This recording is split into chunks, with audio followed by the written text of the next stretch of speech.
અમારા વાટાવાળા ફરિયા ઠાકોર ફરિયામાં સરપંચ પાણીની બિલકુલ નહીં છોડતા. અમે વારંવાર રજૂઆત કર્યા છતાંય આજે 15-20 દિવસથી પાણી નહીં ચાલુ, નથી વાપરવાનું આવતું કે નથી પીવાનું પાણી આવતું. અમે વારંવાર કહેવા છતાંય અમારા નહીં ફોન રિસીવ કરતા, ફોન કરીએ છીએ તે બી કોઈ જવાબ નહીં, તઈ જઈએ છીએ તો બી કોઈ જવાબ નહીં આવતા. પાણીનું બિલકુલ નહીં. બોર પણ એવો ને એવો પડ્યો છે, મોટર પણ બગડેલી પડી છે, મોટર પણ નથી નખાવતા.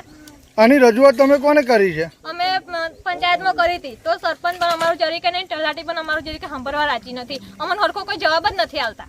આગામી તમારી માંગણી સંતોષાય નહીં તો તમે શું કરશો? અમે પંચાયત ઓફિસ જઈ અને કરશું કે અમે આંદોલન પાણી જોઈશે, અમારે અમે હડતાલ પર ઉતરી જઈશું. તમારું નામ? મનીષાબેન ચંદ્રકાંત ઠાકોર. હવે કેટલી વાર સરપંચને મૌખિક રજૂઆત કરતા અમારા ઠાકોર સમાજ ફરિયામાં આજે 20-25 દિવસથી પાણી મળતું નહીં અને આરોગ્ય ખાતામાં અરજી પણ આપવાની છે. હવે કેટલા ટાઈમથી લીકેજો પણ બનાવતા નથી અને સરપંચને વારંવાર મૌખિક રજૂઆત કરી, બહેનો ગયું પણ સરપંચ તલાટી કોઈ એમને ધ્યાન પણ લેતા નથી. આગામી તમારી માંગણી નહીં સંતોષાય તો તમે શું કરશો? અમારી માંગણી નહીં સંતોષ થાય તો બધી બહેનો લઈને અમે સત્યાગ્રહ પર પંચાયત ઓફિસ પર ઉતરીશું અને સરપંચના વિરોધમાં અમે આગળ કાર્યવાહી કરીશું. તાલુકા પંચાયતમાં આવીશું, ડીડીઓને આવીશું,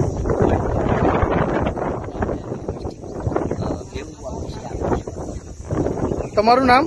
મારું નામ માજી સરપંચ મનીષા છોટાભાઈ ઠાકોર.